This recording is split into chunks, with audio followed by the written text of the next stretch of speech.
O Final Level Cast está de volta para mais um episódio. A gente está retornando para mais um episódio. Coelho, gostou dessa? Gostei, essa tá bem no meu estilo, Dan. Tá aprovadíssimo. Selo Coelho de qualidade, né? É isso aí, pô. Pra não me deixar sozinho, as pessoas têm que entender que a piada ruim tem o seu lugar na sociedade. Entendi. Como é que você tá, cara? Eu tô bem, retornando aqui a mais um episódio do Final Level Cast. Pronto. Não, mas eu tô bem, cara. Eu tô animado. Já esmirilhei o New Pokémon Snap. Então, estou com a minha alma em paz. Que bom, cara. Que bom que você tá feliz. Se o Coelho tá feliz, eu tô feliz também. Então, hoje a gente vai falar sobre, né, você que leu o título aí, viu a thumb, a gente vai falar sobre Returnal, que é aí o mais recente exclusivo do PlayStation 5. E a gente trouxe a Tainá Garcia, mais uma vez aqui, segunda vez, gravando com a gente pra falar sobre esse jogo maravilhoso aí. Eu não sei se é maravilhoso, será? Será que é? Como é que você tá, Tainá? Tudo bem? Bem-vinda! Oi, gente. Muito obrigada pelo convite. Eu tô bem. Eu sofri muito com Returnal, foi uma jornada bem punitiva, mas eu fiquei bem feliz com o jogo. Vamos falar sobre ele aí, então. Obrigadão por estar aqui com a gente hoje. Agora a gente gravando junto, né? Você gravou aqui no Final Level Cast no episódio do Homem-Aranha, né? Nesse episódio eu não participei. Inclusive, recomendo a galera a ouvir esse episódio, né? Agora estamos aqui juntos. Finalmente.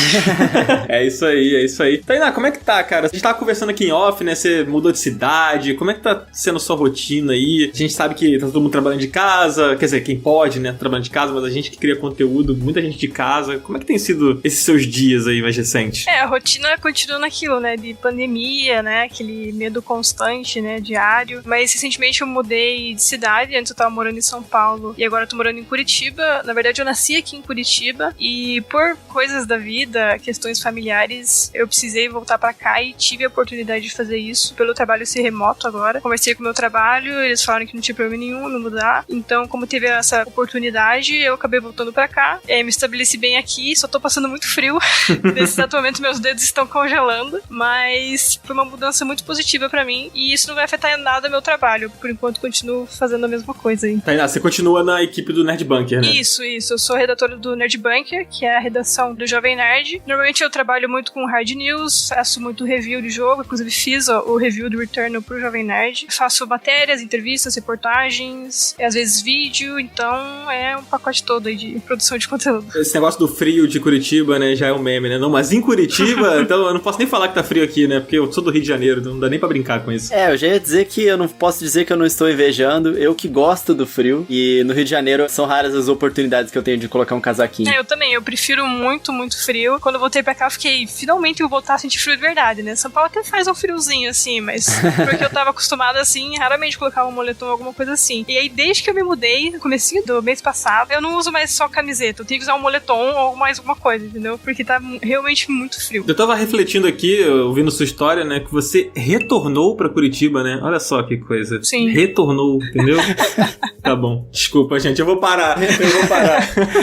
Bom, e a gente tá aqui retornando pra falar também sobre os cuidados, né? A Tainá falou sobre a pandemia, sobre, né, tá trabalhando remoto e tal. E a gente tá sempre aqui reforçando isso, né, Coelho? Pra que as pessoas continuem se cuidando, porque a situação não tá boa, gente. A situação não melhorou. Então, assim, você tá vendo, mas fulano tava sem máscara na rua, fulano tá errado. Então, se cuidem, né, Coelho? A gente sempre fala aqui pra usar a máscara certa. Coelho, qual é a máscara certa, Coelho? Me ajuda. PFF2. Não, essa eu sei, mas como é que é aquele site lá que a gente sempre fala, que eu sempre esqueço o link? PFF para todos. É só buscar no Google lá. Eu acho que é .com.br mesmo. Lá tem todas as informações e isso. É legal, é realmente bom, porque é uma máscara barata, cara, não é cara. Ela é até mais barata do que muitas dessas máscaras de pano que a gente tá acostumado a usar. É verdade. Então é bom a gente se proteger e, cara, lembrar também que muitas vezes a gente tá no trabalho com outras pessoas e tem algumas pessoas que não gostam muito de colocar máscara e você fica meio desconfortável de falar porque tá no ambiente de trabalho, mas é importante se conscientizar, é o mínimo, sabe, pra ajudar mesmo essa coisa aí parando e a gente conseguir sair dessa finalmente. Exatamente, esse lance da máscara, cara, é importante, a gente sempre fala aqui, a gente sempre lembra, né, porque são muitas máscaras sendo vendidas e a PFF2, ela é a recomendada hoje, ela é a mais recomendada, a que é a mais segura, então às vezes você tá usando máscara e você tá se protegendo ali de uma forma mais branda, sabe, mas é bom que você se proteja da forma mais segura possível, porque assim você protege também também as pessoas à sua volta, as pessoas que você gosta, que você se importa, né? Eu acho até que vai ser algo que eu vou acabar adotando depois que a pandemia acabar. Tipo, se eu tô gripado, alguma coisa assim, bota uma máscarazinha pra não passar pras pessoas, sabe? Espalhar menos isso no ar. É um hábito bom de ter. Cara, eu acho que a gente não vai voltar a uma realidade sem máscara, assim. Eu não consigo imaginar, assim. Ah, no Japão todo mundo usa, tá tranquilo. Ah, você tá acostumado, né? Coisa do Japão aí, então tá bom. Dito isso, antes de partir pro nosso papo sobre o Returnal, a gente vai fazer aqui um minigame. Olha só, a gente não faz há muito tempo, cara. Minigame Eu aqui. tava com saudade já. Então o minigame tá retornando também? Olha só! Até a Tainá entrando aqui, ó. Ai, meu Deus. Vou pedir pro Zabuzeta colocar aí na edição um contador de quantas vezes a gente vai fazer essa piada do retornando aqui. No final a gente vai invocar o Praçódia com a quantidade de piadinhas que a gente fez com isso. Mas ó, Tainá, eu nem sei do que se trata esse minigame. Eu só sei que sou eu contra você hoje. Ai, tô nervosa. Olha, Tainá, se você perder pro Coelho é sacanagem. Porque o Coelho perde pra todo mundo aqui. Não, isso não é verdade. O Coelho ganhou, inclusive, o nickname de Pato do Japão por causa do desempenho dele. Eu já tinha esquecido disso, mano, é verdade. Pois é. É muito injusto isso, tá? Porque eu quero lembrar que o último minigame foi eu que ganhei. Eu tenho a minha glória, está intacta. Você nem lembra qual foi o último minigame, cara? Tá mentindo. Ué, mas eu lembro da vitória, eu não lembro qual foi o minigame, tá, Dan? Vamos partir pro minigame. Ah, bom, vamos lá então. Gente, olha só. É verdade, tá, Tainá? É verdade esse bilhete que o Coelho não sabe do que se trata o minigame. Inclusive, ele foi comunicado que teria minigame nesse episódio 5 minutos antes da gente começar a gravar. Então, ele não sabe, ele não faz ideia do que se trata. Eu vou explicar pra vocês o que é o minigame. Beleza. O nome do minigame é o seguinte, mas e o contexto? E aí é o seguinte, eu vou contar aqui pra vocês uma manchete e vou contextualizar um pouco ela pra vocês, vou falar um pouquinho sobre ela, às vezes com alguma citação ou não, de alguma coisa que o Jim Ryan, CEO da Sony, supostamente falou. E aí vocês vão ter que me dizer se ele falou isso ou não, beleza? Beleza. Aí quem acertar... Tá, eu vou falar uma pra você, Coelho. Se você acertar, você faz um ponto. Eu vou falar uma pra Tainá, se ela acertar, ela faz um ponto. E aí a gente vai vendo pra ver quem ganha, beleza? Show. Beleza, não. Conheço tudo sobre o Jim Ryan, CEO da Sony. O Jim Ryan é uma figura meio controversa, né? Assim, pra quem acompanha um pouquinho aí as notícias, ele às vezes fala umas coisas, umas besteiras aí e tal. Então, ele é meio doido. Ele é, né? Caraca, enquanto eu tava pesquisando aqui, fazendo esse minigame, eu li umas coisas que eu fiquei assim, cara, não é possível que ele falou. Eu até fui ver se não era 1º de abril, sabe? Mas vamos lá. Vamos fazer o primeiro e a primeira vai para o Coelho. Tá preparado, Coelho? Eu nasci pronto. A manchete é... Não é problema meu. Sony só lamenta por quem não tem PS5. Jim Ryan diz em entrevista que a Sony, aspas, sente muito pelas pessoas que ainda não conseguiram adquirir um console. E aí, cara, o Jim Ryan falou isso, essas aspas aí, ou não? É claro que ele falou. Na verdade, o contexto é o seguinte, ele tava respondendo a um tweet do Miyamoto, que estava falando, né, que as pessoas, elas deveriam comprar o Nintendo Switch pra poder curtir os jogos da Sony, enquanto ali estão curtindo os jogos do Nintendo Switch pra ter uma comunidade bem feliz e alegre. E ele estava lamentando, né? Poxa, é uma pena que as pessoas não conseguem comprar, né? Porque a gente sabe que os executivos, eles são amigos, eles fazem ali a boa vizinhança. E o Miyamoto estava muito triste pelos fãs do PlayStation e o Jim Ryan resolveu falar que não, ele não vai concordar com o Miyamoto. Não, que pena não. Bem feito. É esse o contexto, inclusive eu lembro dessa matéria, ele falou isso mesmo. Então ele falou que ele sente muito, assim. Eu achei fantástica toda essa história que você contou aí, que parece muito real essa história toda que você contou. É verdadeiro, é verdadeiro. Cara, você acertou, é verdadeiro, mas essa história toda que você contou não é verdadeira.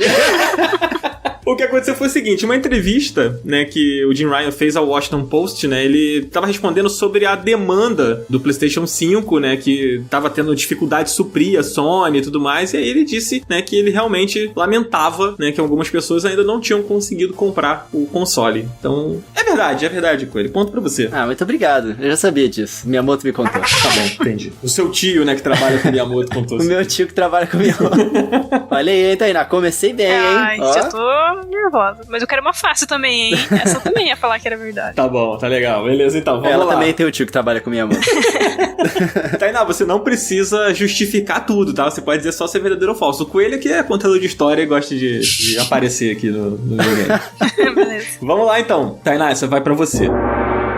Jim Ryan afirma que jogos retrô são antiguidade e ninguém quer jogar. Perguntado sobre retrocompatibilidade, Jim Ryan disse que esteve em evento do Gran Turismo e que considera os títulos da franquia de PlayStation 1 e PlayStation 2 antiguidades, entre aspas, e se pergunta, quem jogaria isso? Jim Ryan de fato disse isso? Ou não? Eu acho que não. Diria que não. Você acha que ele não disse que os jogos da franquia Gran Turismo de PS1 e PS2 são antiguidades e se perguntou se alguém jogaria isso? Acho que não. Cara, ele disse isso. Ele disse? Ele disse isso. Gente, que isso esse cara? Não é possível. Olha só, em entrevista à Time, Jim Ryan respondeu de forma controversa a uma questão sobre a retrocompatibilidade nos consoles da Sony. Ele disse exatamente isso aqui, ó, aspas, quando nos deparamos com a retrocompatibilidade, eu posso dizer que isso é um dos recursos muito requisitados, mas que não é muito utilizado. Eu estive em um evento Gran Turismo recentemente, eles tinham os games PS1, 2, 3 e 4. Eu olhei para os jogos de PS1 e PS2 e esses jogos pareciam antiguidades. Por que alguém jogaria isso? Fecha aspas. Por incrível que pareça,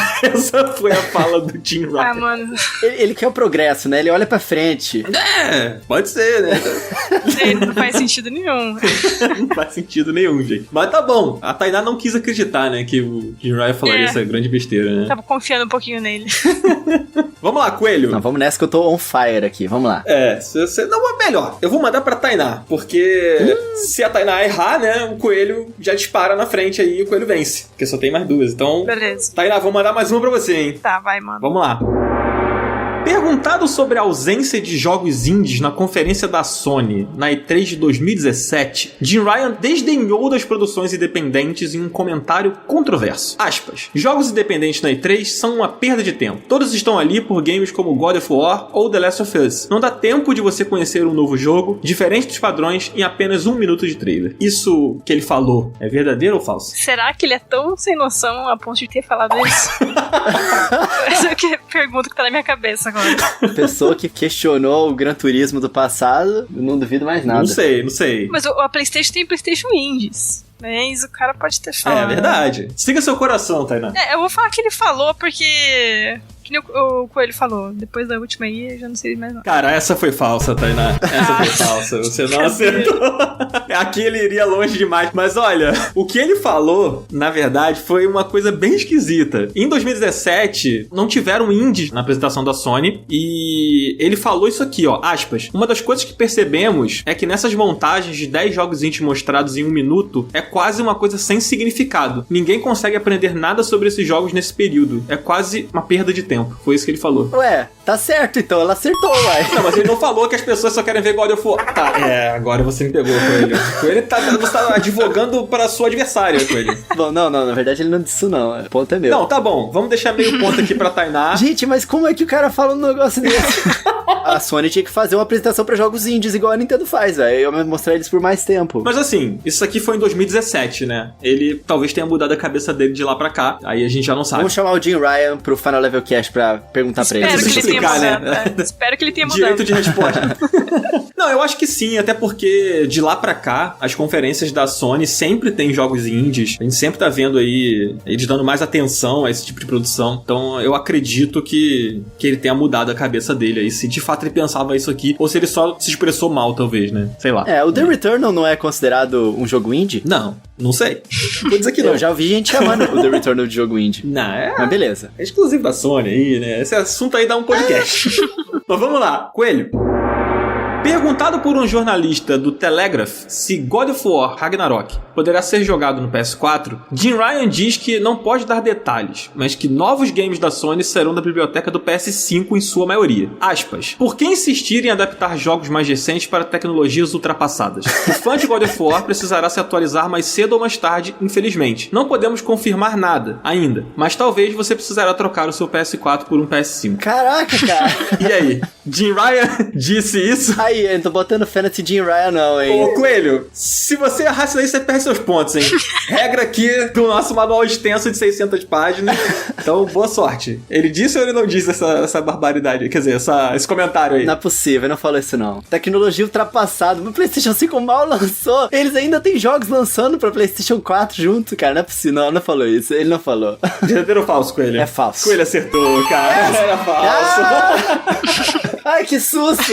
Imagine. Na verdade, cara, olha só como foi simples. Eles só perguntaram pra ele se o God of War novo seria cross-gen, e o que ele disse foi, desculpe, não tenho nada a dizer sobre isso. Ponto, só isso que ele falou. Eu acho que ele aprendeu a calar a boca, né?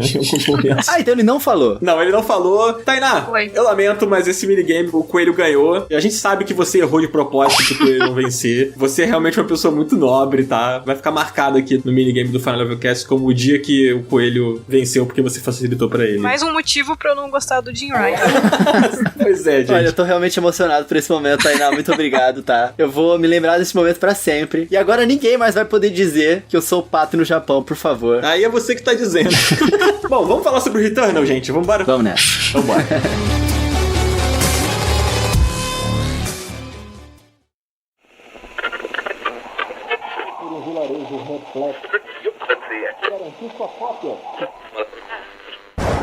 Gente, tá rolando alguma interferência? Amigo, eu acho que sim. Ô, Dan, você tá ouvindo também? Dan? Dan? Queridos ouvintes, o informe de hoje é sobre o tão aguardado Resident Evil Village. Pois sim, ele já está entre nós. Gente, o que tá rolando aqui? Sim, aproveitem, ouvintes, para pôr suas sedentas mãos no novo título da franquia mais aterrorizante do mundo dos games. No ano em que completa 25 anos, Resident Evil traz de volta Ethan, em uma jornada por um vilarejo repleto de horrores. Peraí, esse locutor tá mesmo falando sobre o novo Resident Evil? Aquele que traz a sequência dos acontecimentos do Resident Evil 7, seguindo os passos do Ethan, depois do acontecido na mansão dos Bakers? Nossa, e, se eu não tô enganada, o jogo ele tá dublado em português pela primeira vez na história da franquia. E nele também a gente enfrenta criaturas como lobisomens, bruxas, vampiros, num vilarejo super vivo, que é quase como se fosse um personagem à parte. É isso mesmo, ouvintes. Não deixem de garantir sua cópia, que já está disponível na PlayStation Store. Inclusive, o link está na descrição deste soturno podcast. Cara, o locutor dessa rádio falou com a gente mesmo, Márcia, ou foi impressão? Agora fiquem de volta com o Final Level Cast. E cuidado com onde andam. O perigo pode estar à espreita. Deus me livre. Cara, essa voz parecia muito com a do Dan. Ou era só impressão minha? Eu acho que deve ser só impressão, mas não sei, né?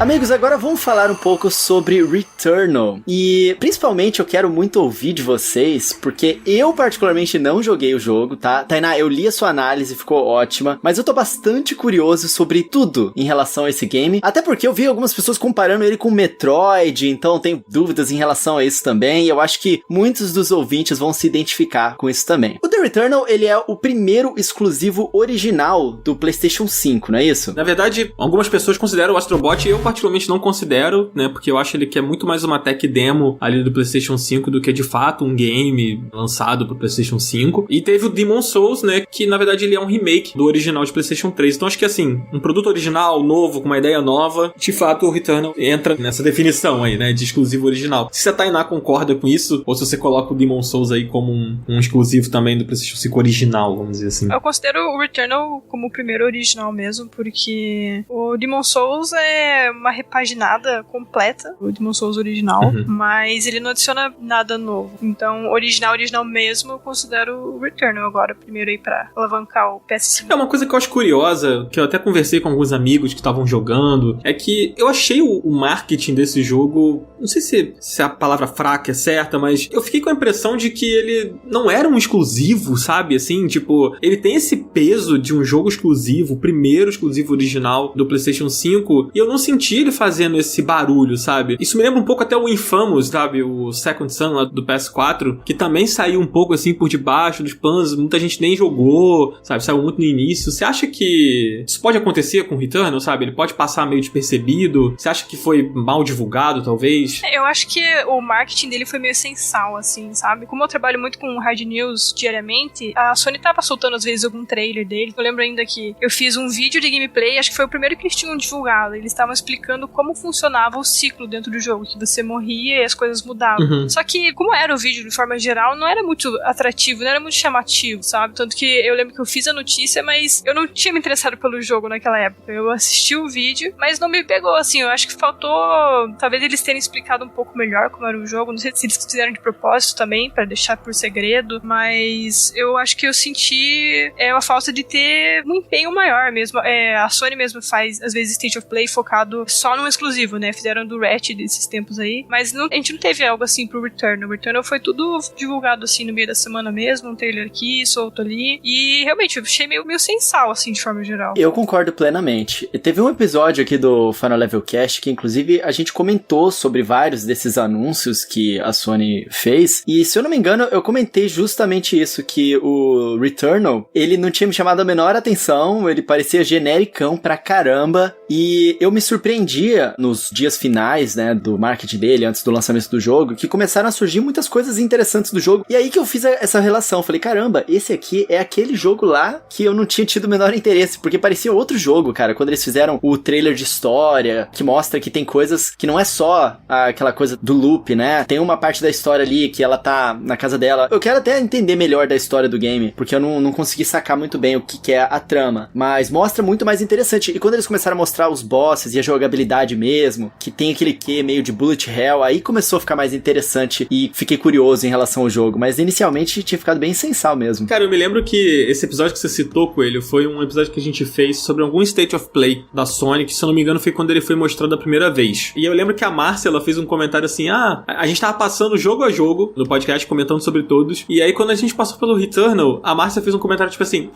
jogo de tirinho, né, com os raios laser e não sei o que. Tipo, essa foi a impressão que ficou assim, e eu lembro que todos nós concordamos. Pois é. E a gente nem entrou muito nele, assim, sabe? E, cara, a gente tava falando ali de um exclusivo da Sony, e tipo assim, putz, cara, normalmente os exclusivos da Sony, eles fazem muito barulho, sabe? A gente pega aí os mais recentes, pô, The Last of Us, o Ghost of Tsushima, a gente pode ir citando vários aí, o próprio Homem-Aranha, sabe? São jogos que causam um impacto. Até o Days Gone, que não foi tão bem recebido, na época tinha mais marketing, tava sendo bastante falado e tal. Pra você ter uma ideia, um amigo meu veio me perguntar se o Returnal pra PS4 saía no mesmo dia do PS5, porque ele não sabia que era um exclusivo do PS5, sabe? Então eu acho que eles erraram um pouco a mão pra divulgar o jogo, e até a pergunta que tá no título, né? O Returnal merece atenção? Assim, a gente vai falar um pouco aqui sobre isso, mas a gente vai falar um pouco sobre a trama, né, Coelho? Você perguntou sobre o que se trata o Returnal, e essa eu vou passar pra Tainá. Tainá, do que se trata a jornada de Returnal? Pergunta difícil, né? Porque... superficial, vai, assim.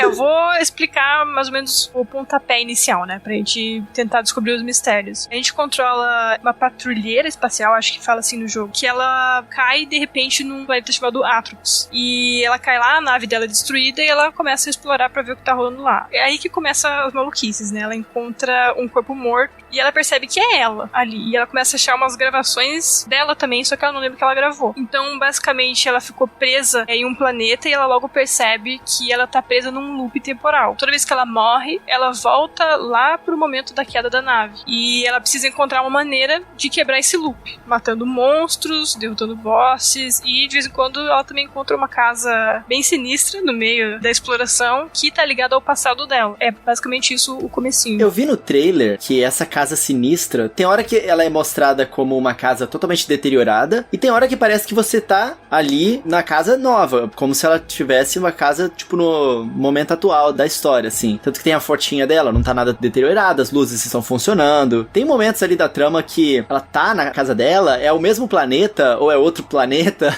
É muito louco, né? Porque o jogo, ele tem uma coisa meio metafórica ali, que fica no ar, assim, sabe? Pelo menos eu senti isso, não sei se a Tainá ficou com essa impressão, porque o que acontece quando ela cai nesse planeta, porque ela recebe esse sinal, eu confesso que eu não me lembro mais se é exatamente isso no iniciozinho, de tanto looping que eu fiz. Ela vai pro planeta porque ela recebe o sinal, e ela continua avançando, progredindo, né, na história. Toda vez que você encontra algum arquivo, alguma coisa que dá alguma informação da história, ela relembra de que, tipo, não, eu tenho que ir até o sinal, eu tenho que ir até não sei o quê. E aí eu não sei se esse sinal representa a saída do looping, se é alguma coisa maluca. Cara, isso é maluco, mas assim, acho que deu pra entender pra galera mais ou menos o que é a história da Celine, né? Em português ficou Celine? Eu falo Selena em português, sim, porque é mais fácil. Celine é meio complicado, assim, brasileiro ficar falando. Selena. Vamos chamar de Selena, né? Tá bom. Eu gosto muito de jogo que ele não entrega tudo de bandeja e você tem que meio que teorizar sobre o que rolou. E o Returnal é isso. Uma vez que você zera, você não vai ter entendido tudo, você tem que pensar e é uma teoria sua. E daí acho que isso faz também o jogo ser uma experiência diferente pra cada um, né? Eu gosto bastante disso. Aí já deixa as coisas bem mais interessantes, assim, pra mim. Disso que vocês citaram, sabe o que me lembrou? Eu não sei se vocês assistiram aquele filme com o Tom Cruise. Como é que é o nome mesmo? Edge of Tomorrow, em inglês. No Limite do Amanhã. Isso, No Limite do Amanhã. E aí tem todo um lance alienígena. Eu não sei se é isso que acontece nesse game, tá? Mas tem todo um lance alienígena que faz ele ficar preso num loop. E o objetivo dele é lutar contra esses alienígenas que estão na Terra pra destruir o núcleo, que esse núcleo é o que tá fazendo ele ficar preso no loop. Aí uma vez que ele consegue isso, ele sai finalmente desse loop temporal. Me lembrou bastante isso, né? Tipo, alienígenas, um loop temporal, ela precisa sair desse loop lutando contra alienígenas. Tô pensando assim, no final do game, você não tem que destruir um núcleo que é o que tá causando o loop temporal no fim das contas, sabe? A gente não vai entrar muito em spoilers da história pra galera que tá ouvindo e quer ficar um pouco mais tranquila. A gente vai contar de forma mais superficial, como a gente tá falando aqui, mas eu acho que a gente não precisa entrar muito nisso, até porque é uma discussão que pode ser longa, né, Tainá? Porque... mesmo sem te explicar, ninguém vai entender. Sim. Mas isso que eu tô dizendo, eu acho interessante que seja um final onde tem várias interpretações, porque daí não é o óbvio que seria muito próximo ao filme, sabe? Exatamente, mas eu acho que a gente até, inclusive, deixa o convite pros ouvintes que estão jogando o Returnal e que terminaram o game e que estão tão confusos quanto a gente, pra entrar no nosso grupo do Telegram, né, Coelho? E lá a gente pode abrir um papo lá louco sobre o que vocês entenderam sobre o Returnal, né? Então, o grupo tá lá e o link sempre na descrição, gente. Agora, antes de a gente partir um pouco mais pra mecânicas, pra narrativa, eu queria comentar uma coisa que eu acho que, assim, logo de cara bate muito forte, que é o visual do game, né? Ele tá realmente muito bonito, ele roda lisíssimo no PlayStation 5, assim. Tainá, você acha que ele faz jus às expectativas, assim, em termos visuais, em termos de performance, do que é um exclusivo da nova geração? Com certeza. Visualmente, ele é muito, muito impressionante. E o mais legal é que ele tem 6 biomas, né, pra gente explorar, e cada um é muito diferente do outro. Mesmo que algum tenha uma área meio parecida com a outra, a sensação de explorar cada um é muito diferente e o responsável por isso é a ambientação, é o visual do jogo. O visual dos monstros também, eles são intimidadores, porque eles são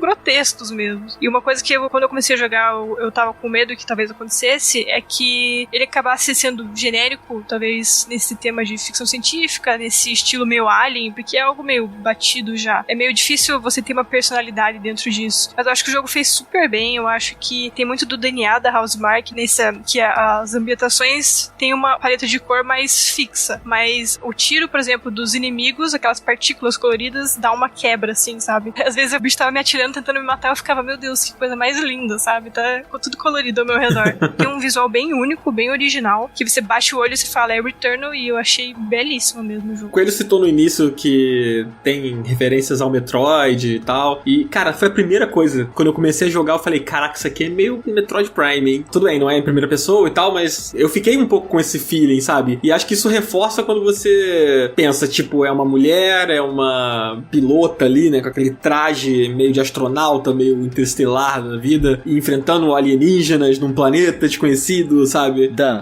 o jeito que as portas abrem são muito parecidas com o Metroid, cara. E tem umas portas que elas são bem circulares mesmo, que você chega perto e elas se destravam. Como é que é o barulho da porta destravando?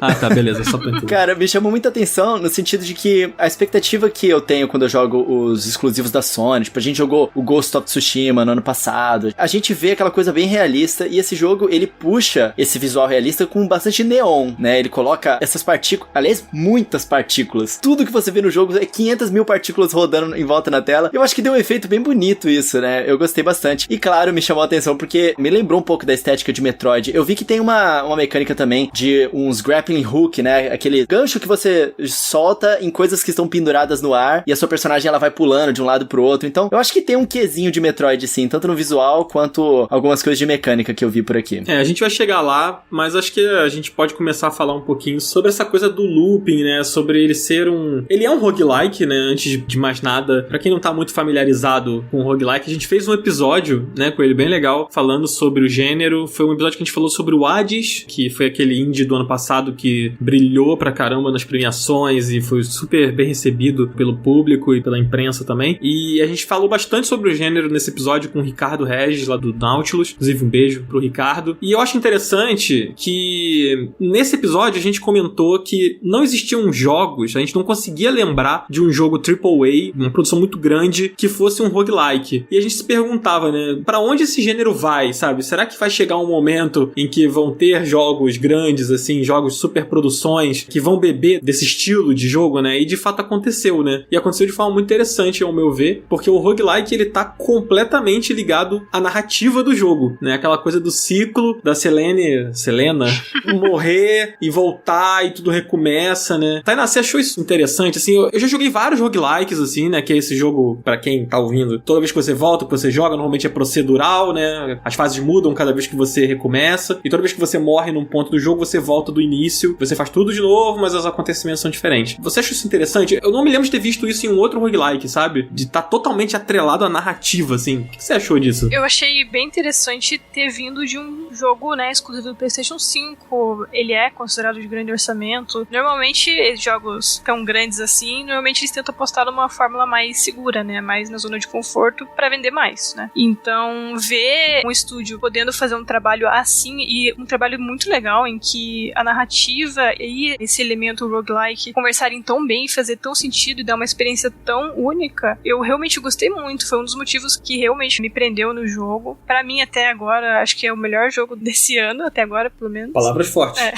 Eu gosto muito de jogos roguelike, normalmente vem de jogos indie, jogos menores que eles têm uma criatividade maior. Então, ver isso vindo de um jogo grande como o Returnal, pra mim foi uma surpresa, e uma surpresa bem boa. Eu tenho uma dúvida. Nesse episódio que a gente fez sobre os roguelikes, a gente trouxe uma discussão que existe uma distinção entre os roguelikes e os roguelites, né? O jogo que ele é roguelike, só que a cada run que você faz, ou cada vez que você morre, você retém parte dos seus itens, parte do seu progresso. E os roguelikes antigões, não, você realmente perde tudo. O Returnal, ele é mais um roguelite ou ele é mais um roguelike, Dan? Cara, ele é um roguelite. Bom, pelo menos eu considero um roguelite, né? Ele tem melhorias que você faz ao longo do jogo que transcendem a morte da personagem e que continuam com você, né? Pra citar um exemplo, tem alguns parasitas que você acopla no seu traje e que são melhorias, né? Às vezes uma melhoria pro seu HP ou pra sua habilidade de carregar a arma ou qualquer coisa do tipo, assim. Então, só por ter esse elemento, né? Só por ter esses itens chaves que você consegue levar para suas próximas runs, cada vez que você morre e recomeça, você já não é um roguelike. O roguelike, ele é mais punitivo ainda. E eu acho que o Returnal, ele já é um jogo difícil, ele é um jogo desafiador, ele é punitivo, assim, até certo ponto, e eu acho que se ele fosse um roguelike, de você não ter nada pra você levar, mano, não sei não, hein? Seria difícil de terminar, assim, porque ele é um jogo realmente bem desafiador. Também rola a questão da mudança da perspectiva, né? Porque quando você tá explorando o planeta lá, o Atropos, você joga todo em terceira pessoa, e aí é o jogo, como disse a Márcia, é o jogo de tirinho lá. Você tem o seu dash, você tem as suas mecânicas e tal. E quando você tá na casa, você fica em primeira pessoa, né? Que são as memórias lá da casa. Essa parte que eu tava curioso mesmo. As memórias da casa em primeira pessoa, ele me chamaram a atenção. E uma coisa interessante também é que além da casa, quando você tá na nave, também fica em primeira pessoa. É verdade. Eu só queria falar que eu compartilho dessa, que eu também considero que é um roguelite, porque você mantém algumas coisas, mas se eu não me engano o Parasita a gente perde, Dan. Eu acho que o Parasita não vem com a gente não, eu lembro de perder eles. Não, eu lembro que eu peguei um que eu botei nas costas e que ele ficou comigo. Será que era um Parasita especial? Olha, eu não sei. Eu não lembro nem o que ele faz. Eu sei que ele tá comigo. Eu posso até abrir o jogo depois pra conferir o que ele faz. Mas eu peguei um negócio que ficou nas minhas costas. Até dá pra ver o bicho nas costas, assim. Então talvez seja um Parasita diferentão que eu não achei. O bom desse jogo é assim, que você vai conversando com as pessoas e as pessoas descobrem um bagulho que você nunca viu e você já zerou o jogo, já fez o final. Sim. Isso é muito, muito legal. O jogo parece ter muitos itens, né? Tem bastante. Demora um tempinho pra você entender o que tá rolando, né? As mecânicas que você tem ao seu redor e como você usar ao seu favor. Isso que é uma coisa que ele força você a ser inteligente, a entender qual é o seu estilo de jogo e qual a melhor maneira de você avançar, né? E eu acho que ele brilha muito isso em termos de gameplay, né? Também acho. Aliás, agora Agora, só voltando ao lance da mudança de perspectiva, agora deu um nó na minha cabeça quando eu falei o lance da nave, e eu fiquei pensando, será que essa nave, ela tá nesse mundo, sabe? Já tô aqui, cara, não vamos entrar nisso não, mas você curtiu, Tainá, esse lance desse elemento narrativo? Fica um negócio meio macabro, né, quando você tá em primeira pessoa, naquela casa. Nossa, eu gostei muito, eu gosto muito de jogo de terror, ainda mais em primeira pessoa. Você tem que ficar com muito medo, eu amo. Eu adoro. Eu gosto muito e eu tava realmente ansiosa pra ver lá, porque eu lembro que um trailer mostrou os corredores e me lembrou muito PT. Eu queria ver se tinha mesmo esse sentimento lá. Caraca, eu ia falar que tinha me lembrado isso a hora que vocês estavam falando, né? Por isso que eu tinha ficado curioso, né? O playable teaser lá do Silent Hills. Que bom que eu não tô sozinho nessa. Fiquei quieto porque eu não queria falar besteira. Não, ele lembra. Eu lembro quando apareceu pela primeira vez isso no trailer, todo mundo surtou achando que era, tipo, a casa lá do Silent Hills. Né? É que eles começaram o trailer mostrando em primeira pessoa. Ninguém imaginava que era o Returnal, Sim. né? Mais um erro pro marketing deles, né? Que não sabe fazer direito, todo mundo ficou com... Pelo amor de Deus, hein? Housemark, por favor. Mas eu gostei muito porque você entra lá, você fica meio perdido e começa a acontecer umas coisas ao seu redor que começa a dar um certo medo, você fica com um certo receio. Nessa hora, eu gostei muito da trilha sonora, que ela é silenciosa, bem focada em barulho ambiente. Então você escuta uns barulhos de monstro no fundo, ou quando você vai andar, uma porta meio que abre, uma coisa cai. Então a atmosfera ali dentro é completamente diferente lá de fora e funciona muito bem. E tem muito mistério ali também, né? Então, além de você ficar com um cagaço lá dentro, com medo, você tem que prestar atenção nas coisas, porque o que tá rolando ali é muito importante e faz parte da história. Como eu falei, a gente não vai entrar muito na questão da casa, mas isso que você falou do mistério é muito real, né? Porque quando você encontra a casa pela primeira vez, e quando eu digo encontrar ela no mapa do planeta mesmo, né? Sem estar dentro dela, pelo menos comigo, na minha run, de cara você não consegue entrar nela, tá trancada, né? Mas é engraçado porque, cara, ela não tem nada a ver com aquele planeta, sabe? Tipo, o que é aquela casa que parece, sei lá, a casa do Resident Evil 7, sabe? Tá fazendo ali naquele planeta, tipo, com uns aliens que parecem, sei lá, uns monstros do Lovecraft misturado com aliens da vida. Eu olhei aquela casa e fiquei, what? O que essa casa tá fazendo aqui, velho? Sabe? É muito esquisito, cara. Mas assim, você citou, Tainá, sobre quanto tem item e o quanto o jogo faz com que você, né, tenha que ser inteligente pra entender o seu estilo. E eu acho que isso, inclusive, ajuda a gameplay a não ficar repetitiva, né? Porque isso lembra bastante o Hades, né? Que cada arma do jogo muda completamente a sua experiência, né?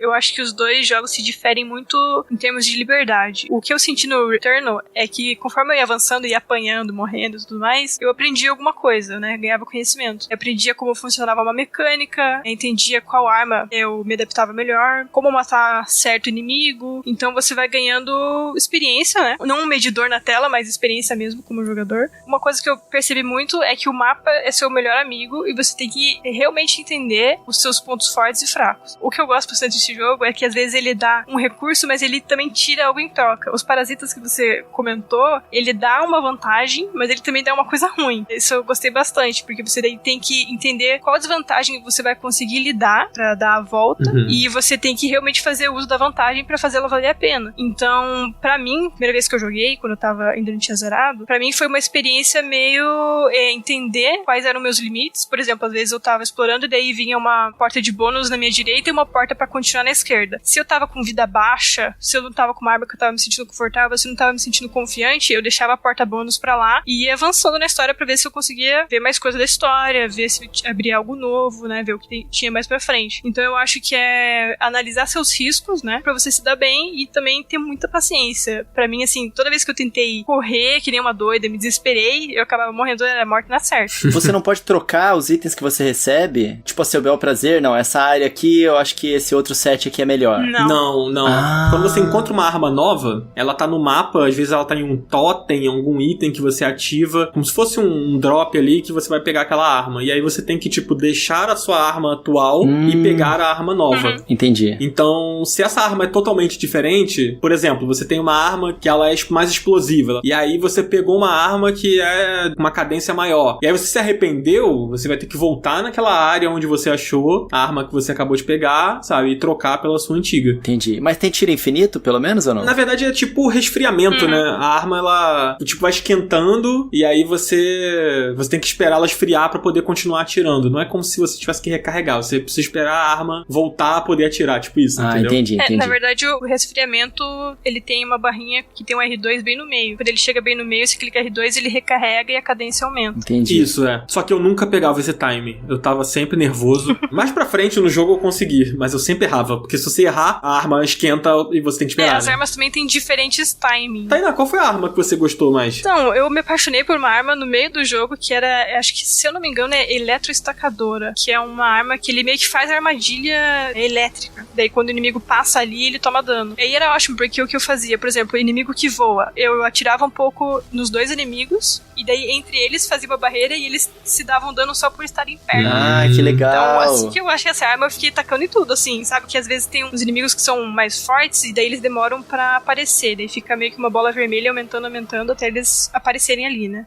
Teletransportarem, ou sei lá. E daí quando aparecia essa bola vermelha, eu já tirava um monte ali e deixava um monte de armadilha. E assim que ele aparecia, ele já tomava muito dano. Então é a questão de você pensar nessa estratégia de usar a arma a seu favor, né? Eu não peguei essa arma, cara. Olha só como a experiência é diferente. Caraca. Eu nem vi. Eu acabei descobrindo depois que essa arma, eu não sei se ela é exclusiva, mas é uma edição da edição Deluxe, acho, do jogo. Não sei se ela é totalmente exclusiva, mas eu vi que ela vinha com a Deluxe depois que eu descobri isso. Esse lance das armas é a parte também que mais me deixa curioso, porque parece ser muito gostoso, pelo que eu vi de várias gameplays, tem muitas armas muito curiosas e diferentes, e eu fiquei curioso em relação à força delas e, tipo, como é que é o progresso, porque, como você estava dizendo, você encontrou uma arma que o Dan não encontrou, é aleatório, né, assim como qualquer roguelike, você meio que tem os drops diferentes que você encontra da arma, mas como que é? Quanto mais longe você chega no jogo, as armas vão ficando cada vez mais fortes, ou não? Tipo, é aleatório, lá na frente você pode, de repente, estar com uma arma fortona, encontrei uma nova aqui, deixa eu testar, aí ela é fraca, como é que é isso? Cara, comigo foi bem aleatório. Teve uma run que eu fiz que a primeira arma que eu encontrei no mapa, é porque, tipo assim, só pra você entender, as armas elas têm o número de estrelas que ela tem, né? Tipo, é uma arma de 1 estrela, uma arma de 2 estrelas, e aí com isso ela, ou ela dá mais dano, ou ela tem algum efeito, alguma coisa a mais. Eu fiz uma run logo no início do jogo, assim, quando eu comecei a jogar, que a primeira arma que eu encontrei no mapa, e foi logo no iniciozinho, assim, da run, era uma arma 3 estrelas. E aí eu pensei, caramba, tipo, beleza, uma arma 3 estrelas. E aí depois, todas as runs que eu fiz, eu não achava a arma 3 estrelas em lugar nenhum, assim, só lá na frente mesmo no jogo, eu comecei a achar as armas mais fortes, sabe? Então eu acho que tem esse fator aleatório até nesse ponto de você achar armas mais poderosas. Você meio que não evolui as suas armas, você vai encontrando elas no mapa. Bom, não sei se com a Tainá foi diferente. Depois do negócio do parasita que não aconteceu com a Tainá, eu já tô achando que comigo foi tudo diferente, sabe?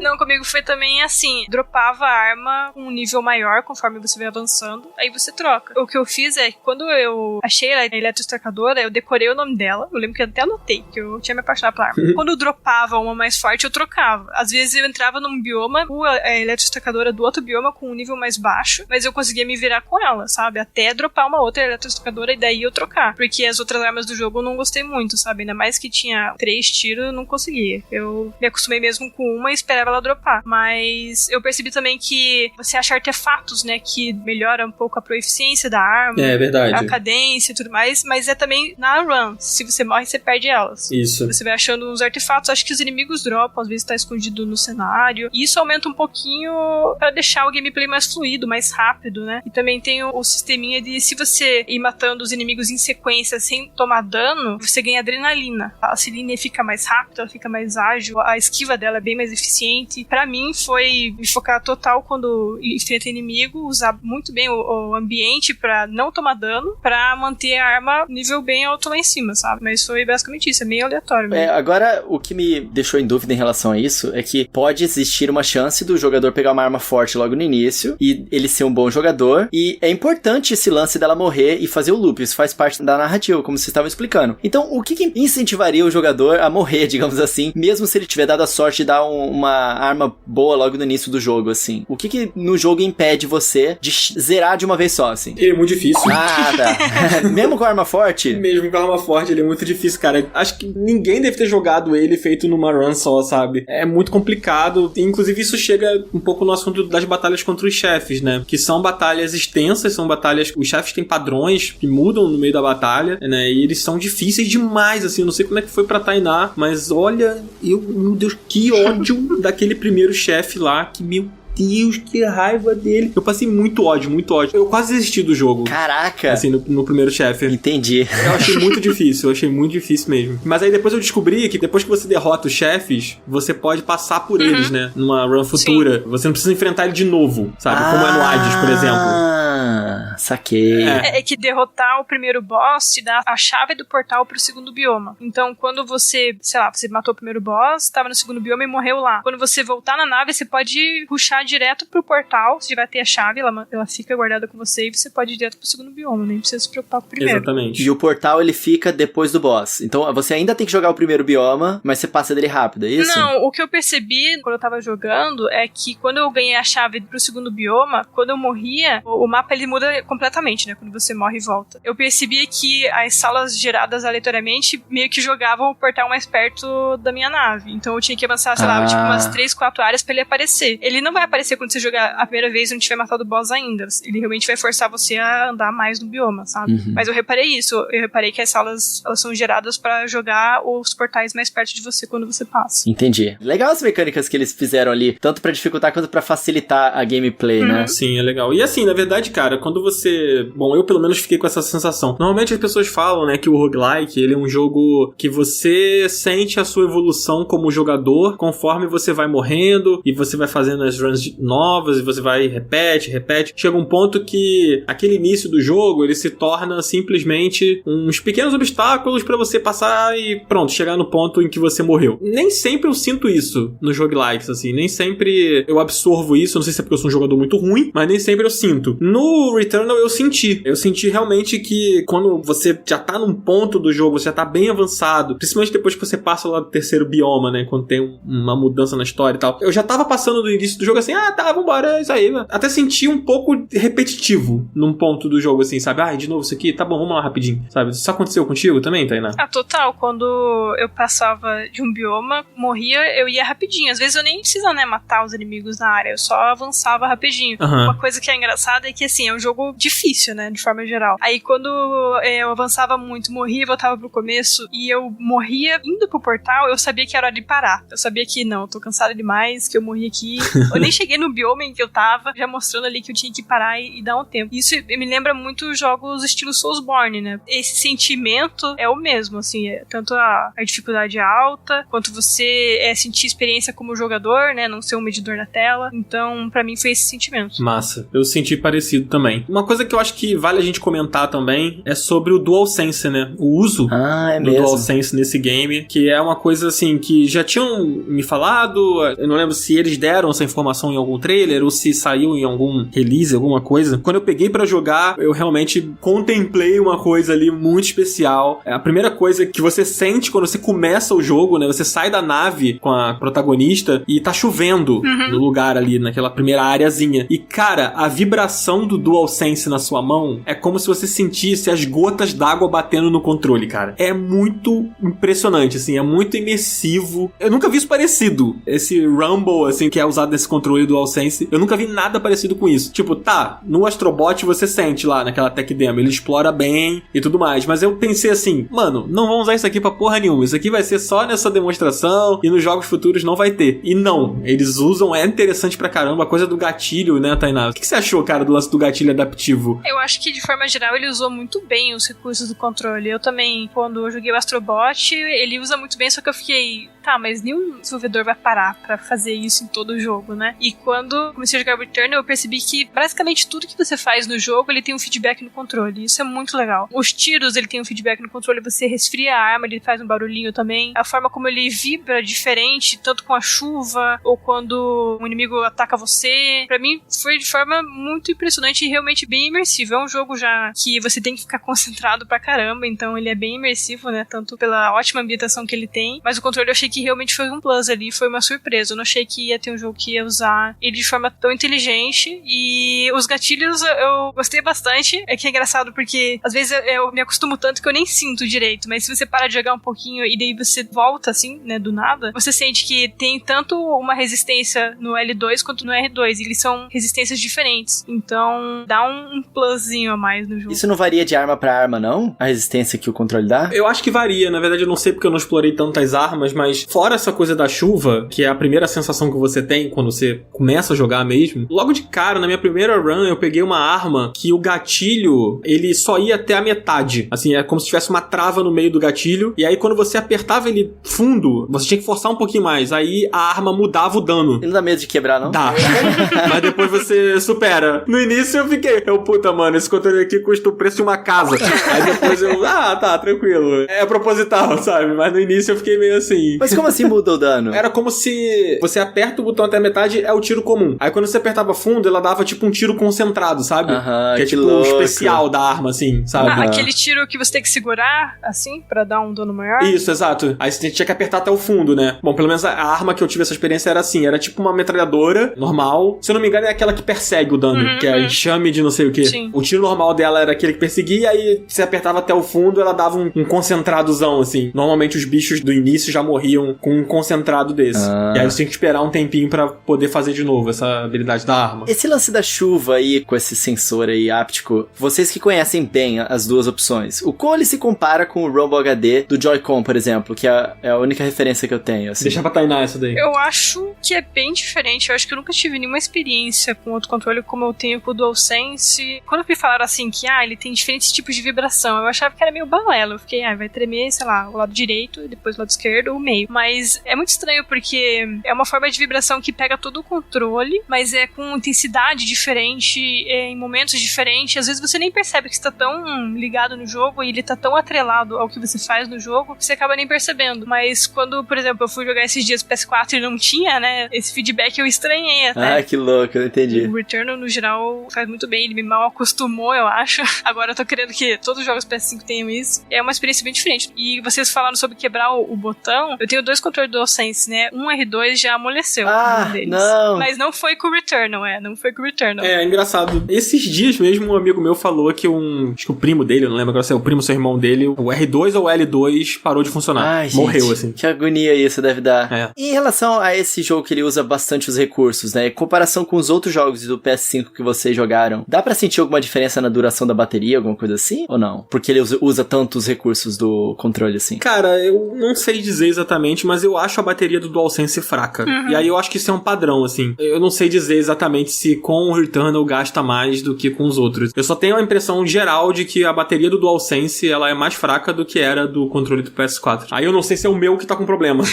Eu lembro que eu percebi com o Astrobot que ele gastava muito mais bateria, mas porque ele usa de forma muito pesada o controle do DualSense. Mas o Returnal eu não senti que gastou mais, não. É porque, digo que o Astrobot usou de forma pesada, é porque realmente ele tremia pra caramba, o gatilho tremia pra caramba. O Returnal é meio que mais delicado, mais leve, mas ele tem o feedback ali o tempo inteiro. O Astrobot é exagerado mesmo, né? Sim, é pra mostrar tudo que ele tem, então eles meteram tudo mesmo. Mas comparando com, por exemplo, agora eu tô jogando um jogo de PS4 de forma retrocompatível e não tá gastando menos bateria, eu acho que tô trocando na mesma frequência. Então eu acho que não gastou assim muito mais que nem eu percebi no Astrobot. O Astrobot eu lembro que era até meio assustador, acabava bem rapidinho. Que bom, era isso que eu queria saber. Tipo, então os caras no Returnal devem ter conseguido otimizar assim a utilização dele pra ser bom no jogo e não ser exagerado, né? Tipo no Astrobot, drenando tanto assim do sistema. Só pra finalizar essa pauta do DualSense, eu acho a experiência do DualSense no Returnal, fora o Astrobot, eu acho que é a mais impressionante até agora. Faço coro a Tainá de que eu quero que todos os jogos usem dessa forma, sabe? Principalmente quando eu tô jogando um jogo retrocompatível, como por exemplo o Overwatch, que eu costumo jogar com alguns amigos, e não tem esse elemento ali, e aí quando você vai e passa pro Returnal, nossa,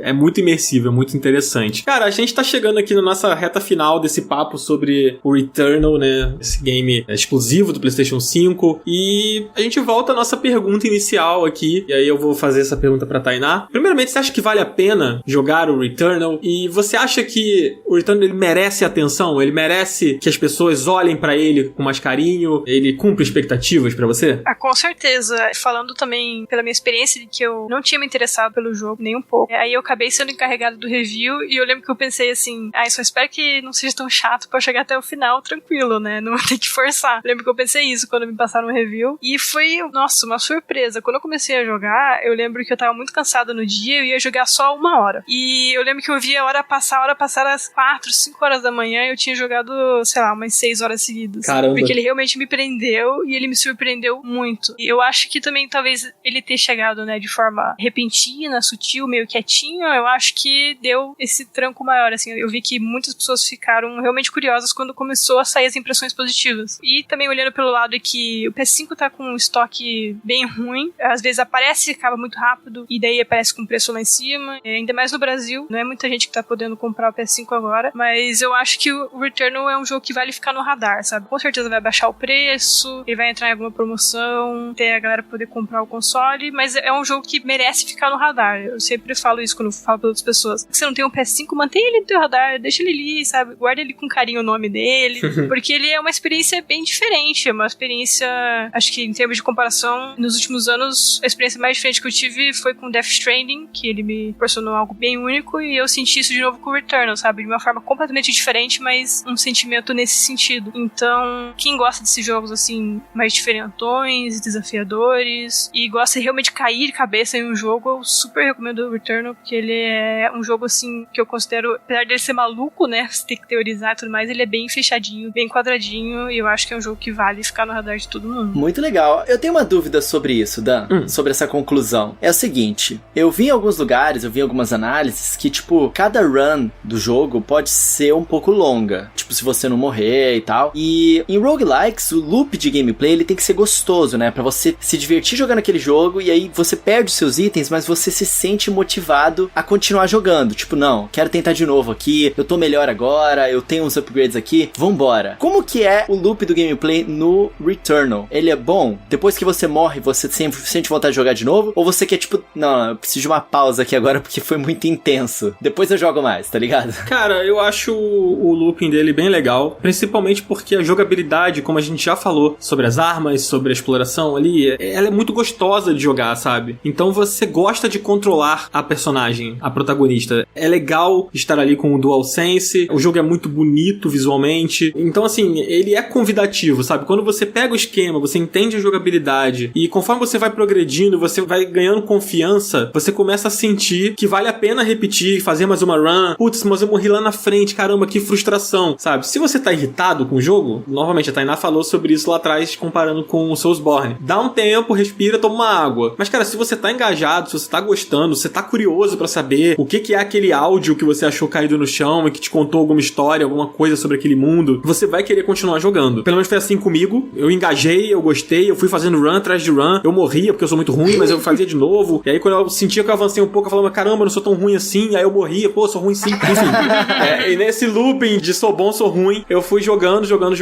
e gostando cada vez mais. Esse jogo, ele veio num momento conturbado pra mim, porque eu tava com ele, com Resident Evil e com o Pokémon Snap ao mesmo tempo. Então eu tinha 3 jogos pra jogar, 3 jogos que a gente tá cobrindo aqui no Final Level Cast, né? O Resident Evil a gente vai falar um pouquinho mais pra frente desse episódio, do Pokémon Snap saiu semana passada. Então foram 3 jogos, assim, e mesmo assim eu consegui focar no Returnal, e até comentando com o Cardoso, a gente conversando no WhatsApp, eu falei, cara, Returnal é muito bom mesmo. Tipo, pô, legal, tô amando o Pokémon Snap, mas eu, tipo, a minha cabeça tava dividida, sabe? Então ele me pegou, assim. Mas eu queria deixar aqui uma observação, é uma crítica que eu tenho a fazer em relação ao jogo, é que eu acho que quem não tá com ele, quem tá ouvindo o podcast agora e não tá jogando, talvez não vá passar por isso. Ou talvez quem esteja jogando no momento possa ter passado por isso. Eu achei que o jogo saiu um pouco quebrado no início. Não sei se a Tainá passou por essa situação. Eu tive uma questão comigo que, nossa, eu fiquei com muita raiva. Eu fiz uma run que eu tava muito longe já no jogo e eu repousei o PS5 e fui tomar um banho. E quando eu voltei a jogar, tinha saído uma atualização do Returnal. E aí o PS5 tem aquele sistema de atualização automática, né? E aí ele reiniciou a minha run. Ele atualizou o jogo e eu perdi todo o meu progresso e voltei do início. E eu senti um ódio tão profundo, porque quando eu entrei no jogo veio aquela animação da nave caindo. Aí eu, não! Nossa, que frustrante, cara. Entendi. Cara, inclusive saiu uma matéria na Kotaku falando sobre isso. Parece que, eu não sei qual é o nome do jornalista, mas ele passou por uma situação parecida, porque o jogo ele não tem um save. Por ele ser um roguelike, essa coisa de você morrer, tem que voltar, não sei o que, ele não tem save point. Então se você tá muito avançado lá na frente e você precisa parar pra fazer alguma coisa, sabe? E se acontecer, sei lá, a luz da sua casa cair enquanto seu videogame tá no repouso, você vai perder o seu progresso, sabe? Então eu acho que a minha crítica ao jogo é que as runs dele não são curtas. Você não vai terminar esse jogo como você poderia terminar um Hades da vida, que a run ela é mais curta e você consegue fazer em menos tempo. Ela é mais longa e você não poder salvar no meio da run pra continuar depois pode ser problemático, sabe? Não sei se a Tainá passou por isso, por alguma coisa parecida, mas eu passei e eu fiquei com muita raiva. E essa é a minha única crítica com o jogo, assim. Não sei se eles mudaram isso, se já tem algum tipo de save, alguma coisa assim. Eu acho que isso é uma questão chata, que poderia ser contornada. Eu concordo. Eu passei, na verdade, o jogo crashou. quando eu tava no meio do meu Aconteceu comigo também, mas eu não tava tão à frente quando aconteceu. Eu tava bem à frente. Caramba. Sabe o bioma do gelo? Eu tinha passado 2 bosses, eu tinha pego 2 chaves no do gelo. Aí crashou o jogo. Aí eu perdi tudo. Nossa, tava muito na frente, Eu tava. E tava sem morrer, assim. E o jogo crashou. Eu lembro que eu fiquei bem frustrada também. Eu acho que eles tinham que pelo menos ter um sistema de save quando você chega no bioma ou faz alguma coisa importante. Então eu dou força a essa crítica. Eu acho que, por enquanto, é um jogo que você precisa ter tempo, paciência, porque ele exige que você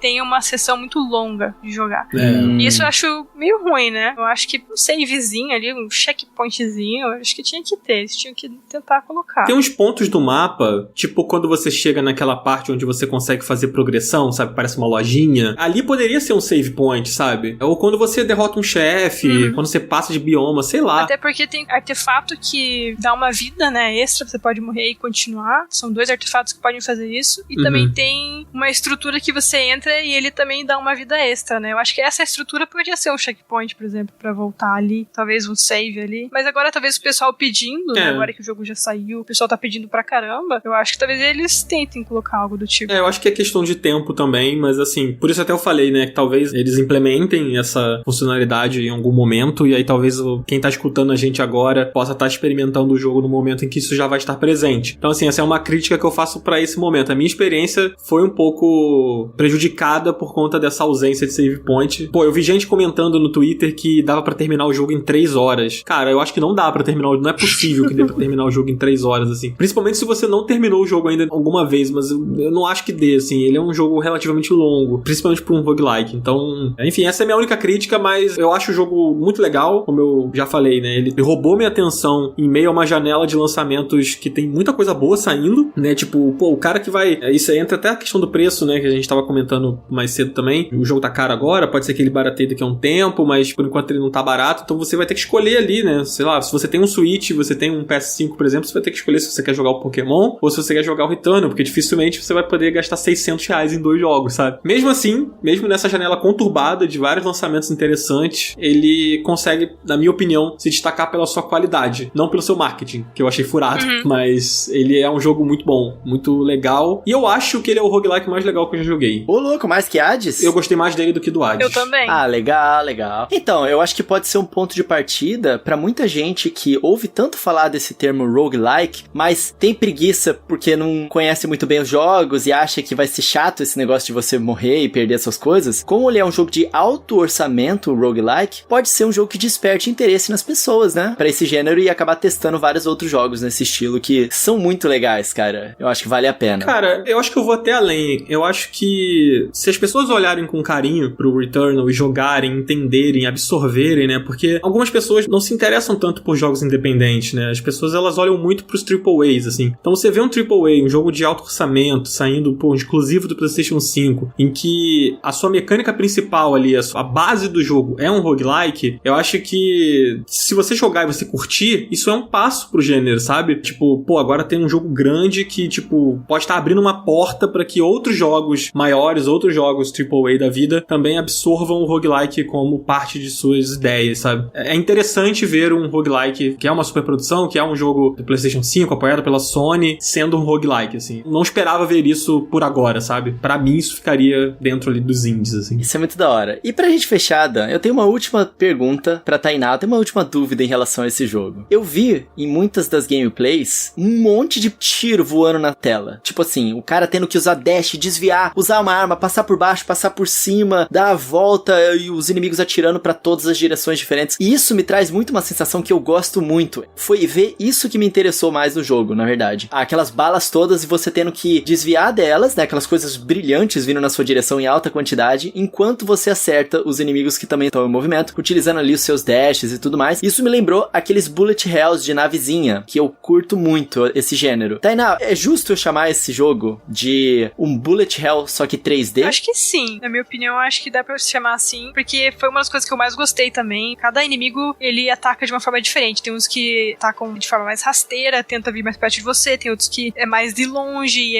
é uma rajada diferente. Então você tem que saber como cada inimigo ataca e saber como você vai escapar deles também. Usar o teu dash certinho, pular também. Eu achei isso muito legal. Eu usava muito o ambiente também, porque o dash também tem um resfriamento. Então você não pode ficar dependendo o tempo todo dele. Então você tem que ser esperto, você tem que usar o seu ambiente, tem que usar o que a personagem oferece, e isso me lembra bastante gênero bullet hell, então eu acho que é uma forma bem, acho que simpática de falar do Returnal, e eu acho que faz jus também ao gameplay dele. Essa parte, eu acho que de tudo, é o que mais me empolga pra jogar, parece ser muito legal. Dami, empresta seu PS5 aí, na moral. É só vir aqui em casa pegar emprestado, mas, por favor, devolva, senão eu vou ficar triste, com saudade do meu Returnal.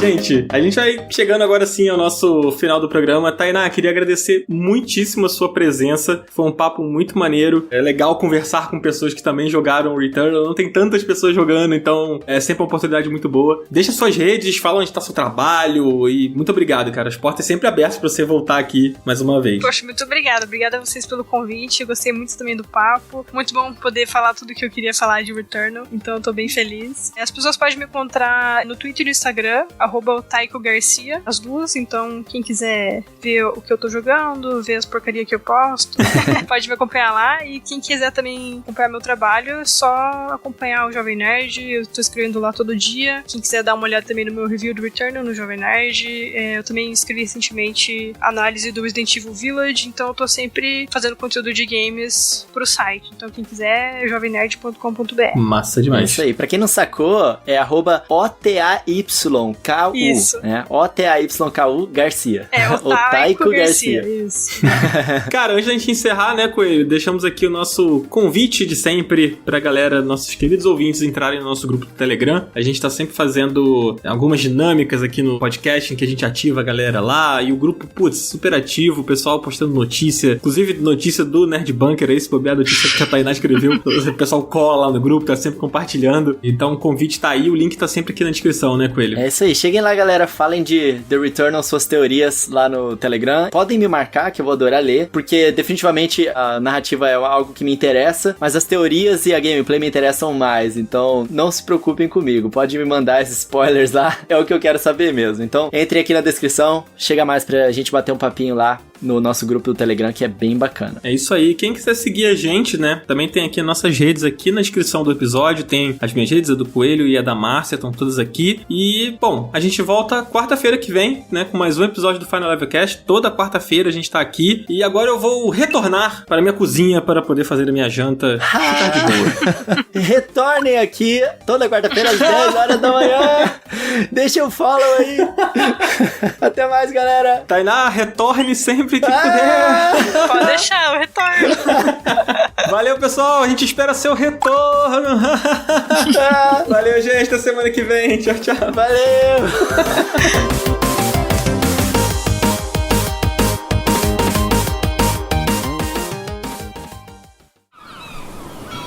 Este podcast foi editado pela Maremoto.